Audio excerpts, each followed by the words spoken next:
The views expressed here are those of the authors and do not in any way represent the views of Sophia TV.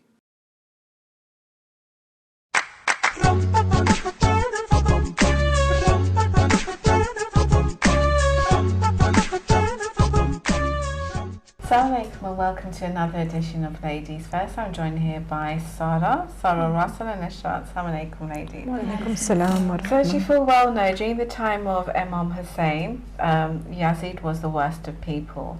So I wanted to ask you, ladies, let's just get straight into it. Do we have any experience, either personally or through third parties, of tyrants? I'm talking about abusive husbands, exes, etc. How do you recognise an abusive relationship? Should I go? Go. Let's know that. Well, I would say it's a relationship where you feel controlled and manipulated and kind of taken over as a person.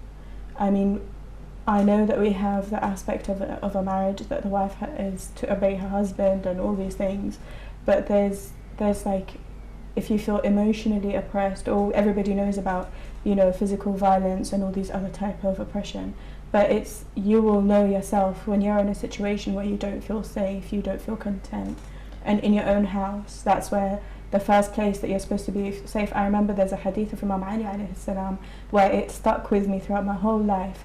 I don't remember the Arabic, but the English was something like a man should be a lion outside the house and a lamb inside the house with his family. And a lot of the time when you see in abusive marriages, it's the other way around. He's the loveliest person outside, and inside he's got temper problems, anger management problems, demanding, Very charismatic and manipulative. Yeah. But would you necessarily know, because there's a lot of times that you don't even recognise that you're in an abusive situation because you think that's normal, or it could be under a guise of the person's trying to help you and educate you, and this is what you need. And then if you go back to the religion, it's like you're meant to honour your husband, as you said.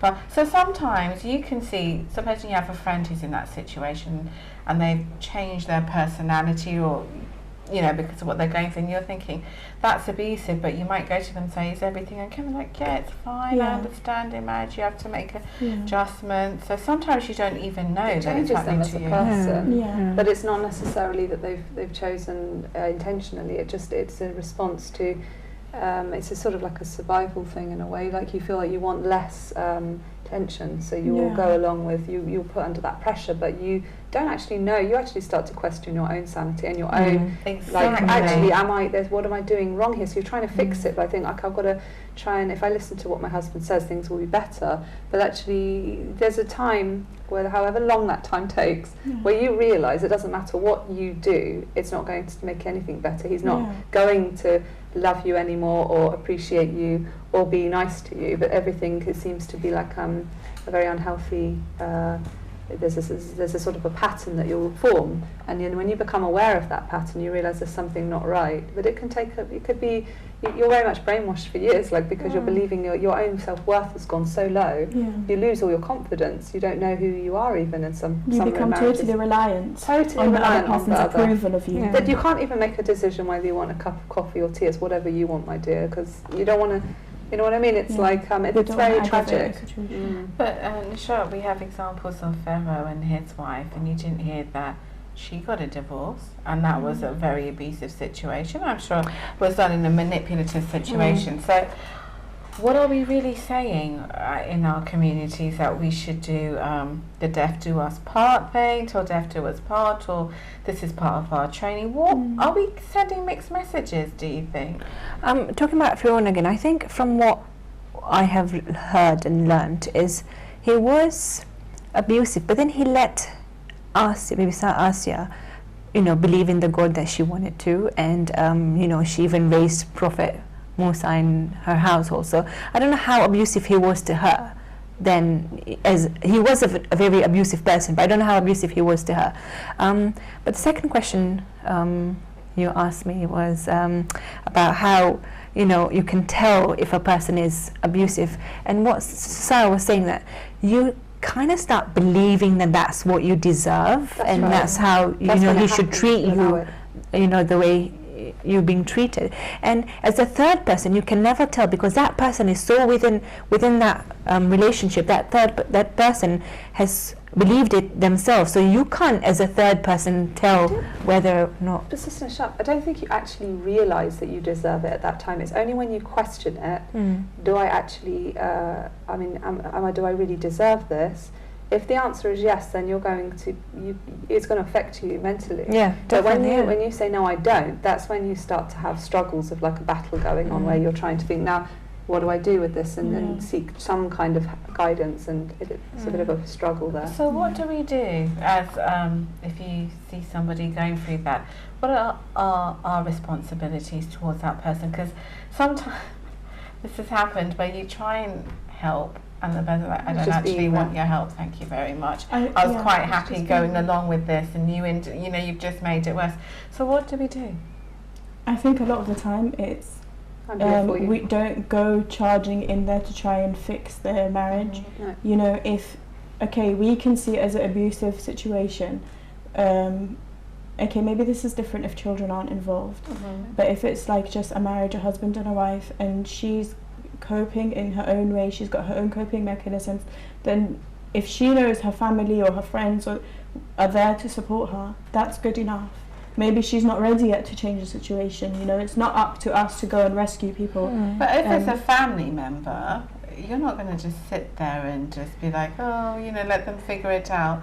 You're going to, like you said, often like a bull in a china store, just go in and storm the place. There are actual advisors, counsellors as well, that actually advise that as a friend you should just be there to listen to them and say, I'm here for you if you ever need me. If there's a time that this sister, she can trust that actually when she's ready, if she has to leave that situation, it could be a very dangerous position she'd be in, where even life-threatening, because we know abuse can be to that degree, that she has somewhere to go to.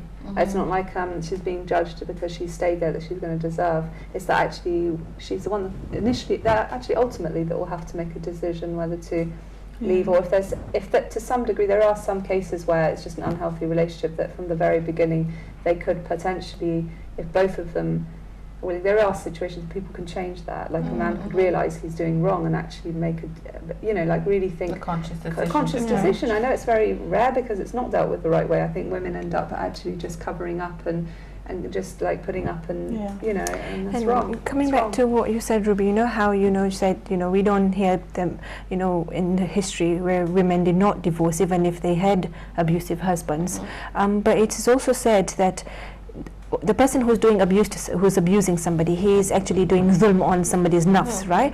But the person who is actually accepting that zulm is also a sinner. You can't, as a person, you're not allowed to accept this. So if you look at it that way, that gives you the confidence to say, you know what, no, hang on, if I'm taking this abuse, I'm actually sinning.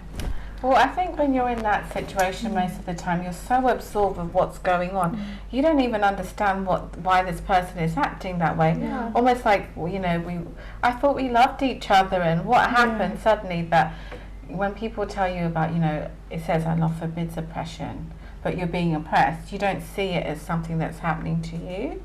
So it's a bit difficult. It's a gradual process as well. It's not like you wake up one day and you're living with this person who you don't recognise, and all of a sudden they're controlling everything of your life.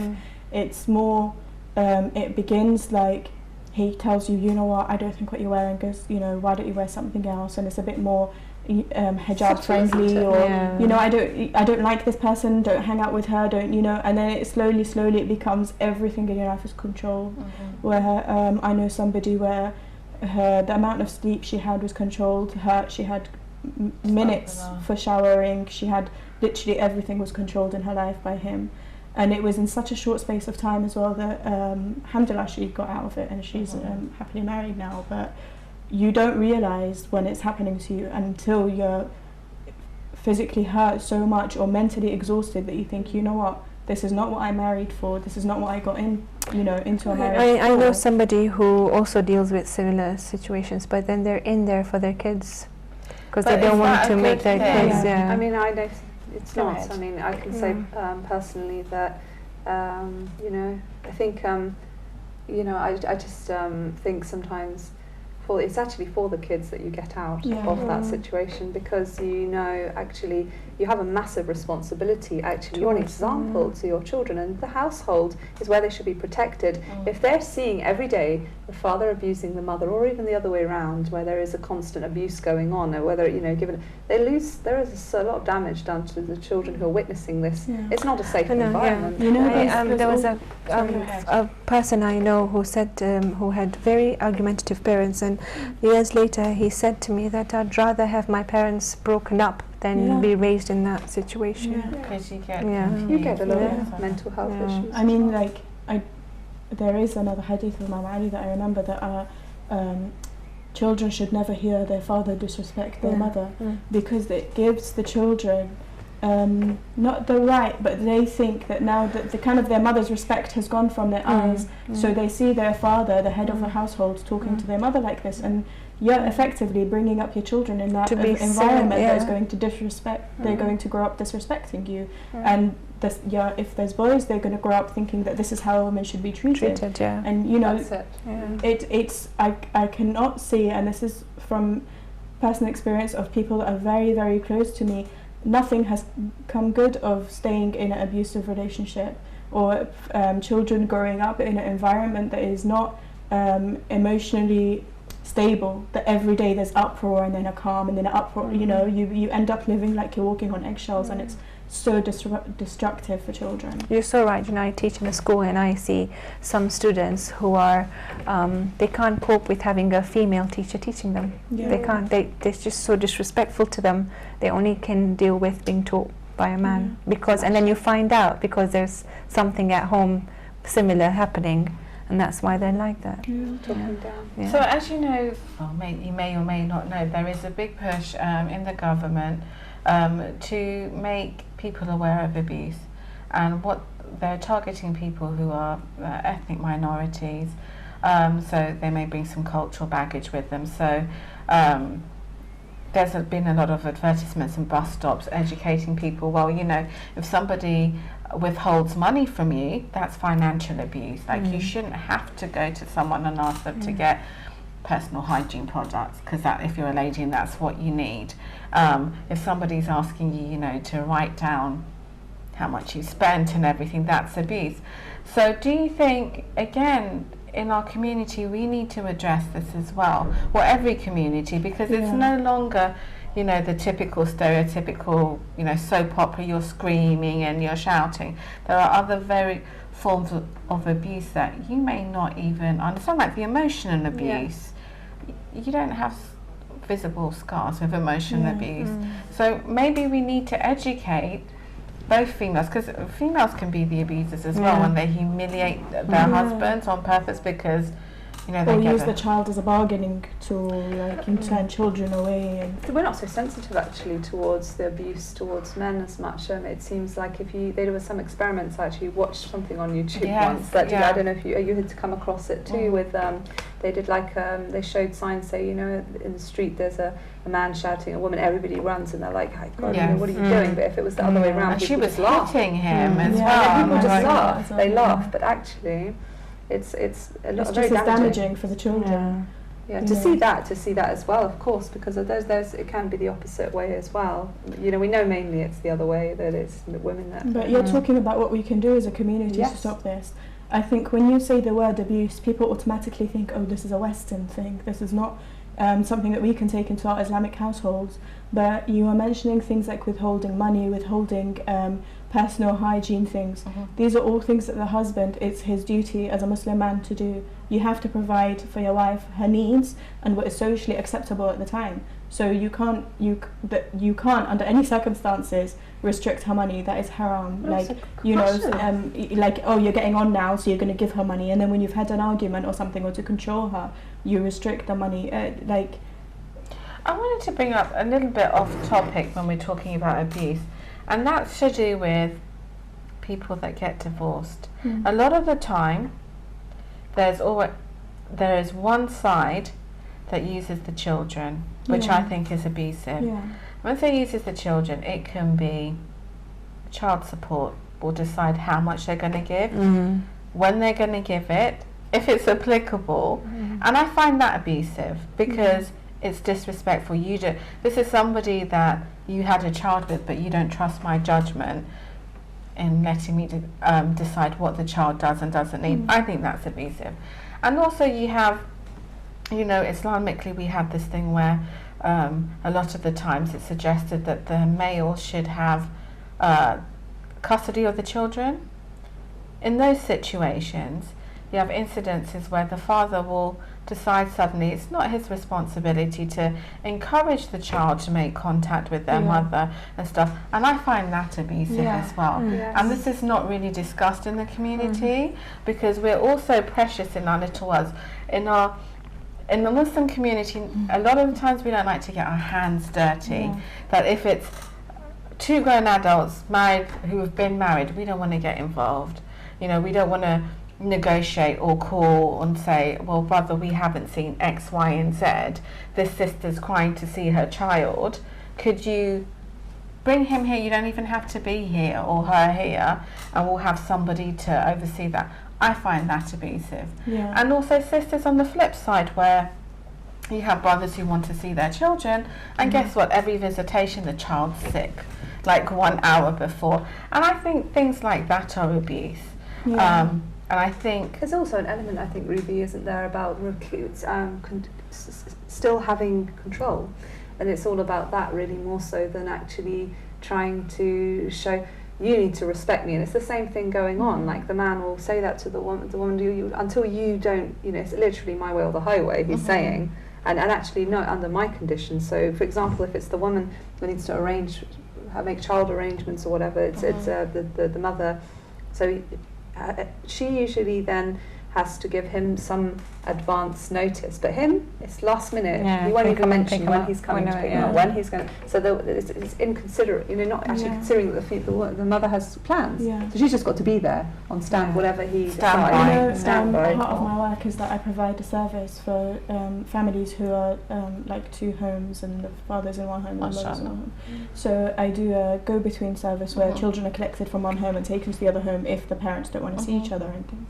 So in the beginning, I found it really overwhelming because we'd have a contract written out, a time of pickup, a time of drop-off, everything, like a backup plan. And it would more often than not be the mother that for some reason, which I think, my opinion, is a ridiculous reason, cancels everything. And the child is left there already, outfit with their bag, ready to go to their dad's house. And the mum will come up with some excuse to hurt the dad, but in turn hurting the children. And after a while, I was working with these children on a one-to-one basis, and they were saying, my daddy doesn't want me. And to grow up as a young boy thinking that your dad doesn't want you, when in actual fact he does want you, but there's the parents aren't putting their children as priority. And that's abuse. That's right. I think we need to move on, as I said, from the stereotypical forms of abuse and look at this type of thing, because children do suffer, and even for the people who are trying to move on with their lives, you make it so hard. So I think, again, when we're discussing Muharram and we're discussing, I was going to say celebrities, but our key people that we respect, we need to bring it back to 2016 into issues that we can relate to, where we have people, the Yazids of our time, the manipulators, and look at our own communities and say, are we evolving? Because I'm sorry, sisters, a lot of the time I think our communities are really stagnant. And I don't know, sometimes we think we're still in Iran, Kenya, whatever country we are, and let's pretend nothing's happening and just regurgitate the same stuff and just trot along, and then we're left with the baggage, or somebody else is going to solve it. So I would like to see more majlises discussing things that are relevant. I kind of don't like the idea that the government has to bring up an initiative when we have it staring in our face that we can deal with. And like you said on other shows, I think we should have places where there should be a lot more females that can reach out to children and have drop-in centres. We're not pioneering. I think talking about abuse, though, if there is a talk for abusive relationships, for example, and you attend that talk, it is more times that it is looked like you're in that relationship. That's why you're attending this, and that shame, I think, puts people away from attending such things. So it's a vicious circle. You can't empower people that are in such situations because that tag that attaches with it. But do you know what? I think there's a lot now that we can do. There's online talks that you can attend. We can use Skype as a medium where you don't actually have to be in the room and everybody's staring at each other like, oh, what's going on in your marriage? Are you being abused? Are you the abuser? You can still learn. There can still be the same person giving the lecture, but why do we even have these stigmas? Supposing you know somebody that you might be preparing your teenager who's ready to get married, and you want some, stigma comes from ignorance. And this is the thing, we're still in the mindset of village people, from back home. We're in England, for God's sake, in 2016. I could care less who's at the majlis. Am I going to benefit from this or not? And I think we need to make a move towards that. And we need our scholars to push for this. It's not about, let me go to a lecture because it suits me. I'm going to a lecture because I might benefit from it. One day might not be today or tomorrow, but our masjid should be our community centres. I would disagree. I would move away from the scholars and the masjids for things like this. Really? There was a situation where this lady who was being abused in her relationship, in her marriage, and she went to the scholars with factual, like doctors' reports and everything of things that she had suffered, and could he even read it? And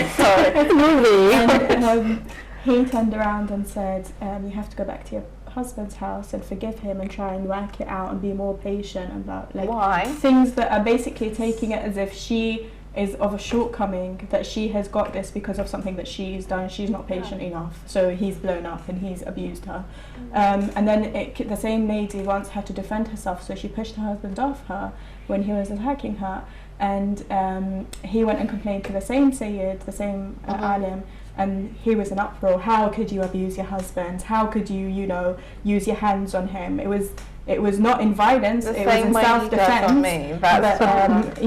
So I would not, if somebody in my family also needed advice on they would be the last people I would suggest, because they're so out of touch. I've heard that from so many people, Ruby. Personally, so many people have said that to me. I know a lot of women who are divorced, and I work with them, and so many of them said that when they go to these people in the community, the elders in the community who are there to actually support them, who end up supporting the men more than they do the women.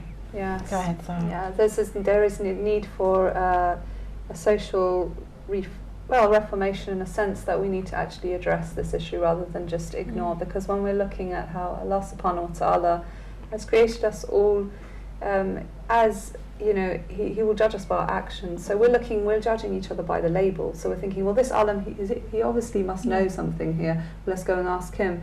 And then if there's causing more injury than good, but there's something we need to address, and that is actually what Ruby, you mentioned earlier. We do need more female scholars, but not just scholars.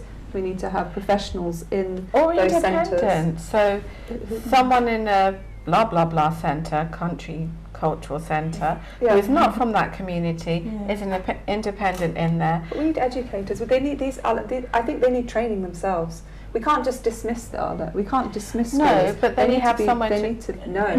Not dismiss them, but I think we need to stop thinking of them as a fixer of everything. That's right. Yes. They are alim, as in they know Islamic laws, and that's their role. Their role is, and they sometimes mediate between people, but their role is not to come and tell you to forgive your husband if he's abused you or That's true, but he's going on, the textbook stuff, not the theory stuff, not applying the common sense approach, like of course having learned from an independent, but if you had an independent there that you would feel doesn't have an affinity to this person or yourself, that you could go to, you could say, well, hold on a minute, chapter 2 on page 5 says blah blah blah, and this is what's happening to the sister. Sorry to interrupt, but Sarah's mentioned something very important, because obviously you're professional in this, and you've picked up on cases that are very genuine and are actually quite serious, to be honest. And I think for us to we shouldn't take that lightly. No. And one thing I was going to ask Sarah is that do you not say that there needs to be a lot more, there needs to be some kind of system in place to monitor what's happening, so there's more professionalism? I have suggested to, when I was a lot more working with the alims, that they shouldn't grant a divorce until that the couple have seen a therapist or someone who they can talk to who's out of the situation and not emotionally involved in things. And because I don't see the alim able to provide the services that a trained therapist or counsellor can. It's not that it's not just disrespectful towards them. I think it's just that that's not what they're there for.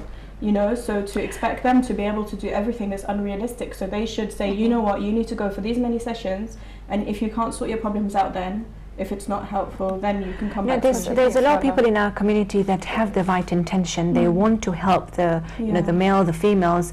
But I think, like you said, Ruby, it's getting your hands dirty. If you're known to be the person who helped this woman come out of this relationship by getting divorced, then you're known as that person. You know, destroys households. But you're not known as the person. You're helping the person. Two adults. It's not seen like that. But this is the problem. Come to a decision. Come to a decision. Sorry, Sarah. Sorry. Come to a decision where they decide we're not compatible. It doesn't have to be ugly. And I think in certain cultural conditions that you will have people say, well, you're not Iraqi, so you don't understand what happens in my culture. Quite frankly, I don't want a black person because no, I can't relate to you, or blah blah blah. And this is another problem that we have. If you're good for the job, do it. But we need this. Well, but coming back to the fact that you know, the thing is, we're talking about situations of abuse, and when that is happening and it's ignored or brushed under the carpet, or women are advised to go back and just deal with it and be patient or whatever. That's quite common. I've heard it a lot. But the thing is, how many times do we have to hear these stories before we actually bring about change? And it's not actually going to help by naming and shaming in any which form or other. It's actually about bringing about a system that's going to serve the community, and we are the community, so we need to actually demand it. We do, and we need to start, as I said, from a very young age. When we send our kids to madrasa, if you have X, Y, and whatever problem, you can go to brother blah blah blah or sister blah blah blah who's not part of your cliquey community that you can talk to, or there's a phone number here, or you know, we provide them with so many things, but there needs to be an outlet where it's, God forbid this was to happen to me, I would not know where to go. But if you told me America or Canada, I could reel off numbers from the top of my head, because it's always like, okay, are you a Hodja? Are you a Sayyid? Are you a blah blah? What does it matter? I'm going for a universal problem here. Where am I meant to go? Like, can you think of any women's shelters, Muslim women's shelters here? Do you know of any? I know of women's shelters, but but I don't think they're run by the our communities. In the masjid to say there's a number for blah blah blah.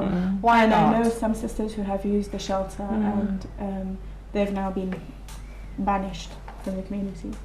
They've totally been excommunicated, and it's a shame. It's really, really hard for them to move on. I think with communities, with masjids that we attend as well, I think I don't know, maybe it is about, you know, statistics. So this community has this many divorces and this community has that many divorces, and they're seen as communities that try and avoid to get these divorces, but what they're doing in the end is then damaging that individual. So we've got to question the interest at stake. And I think what I was about to mention, I forgot, and now it's come back to me, is that what the fact is that surely we're here to please Allah subhanahu wa ta'ala, not the people. Yes, the people, you can never please all the people all of the time, as we've heard that before, but the thing is, you know, the reality, we have to be real. We have to be real, and we're not. We're preserving the mask, and that mask is that everything is okay and I'm dealing with it. I'm strong enough to, because I have Allah. Allah will give me the strength to deal with the abuse. But no, actually, does Allah, the way about it is actually very clear in Islamic. Islam gives and provides the right guidance into how we actually can really bring about haqq in our lives, and that does. And sometimes, you know, when divorce is for the right reason, it isn't a failure. It's just a solution. It's just you're progressing in your life. You're moving forward. inshallah. I really do hope I have, we've all provided you with some ideas that will create thinking and maybe movement as well in your own households and community. Do keep us in your prayers in the month of Muharram, and I hope to see you on the next episode of Ladies First. Do take care. Assalamu alaikum wa rahmatullahi wa barakatuh.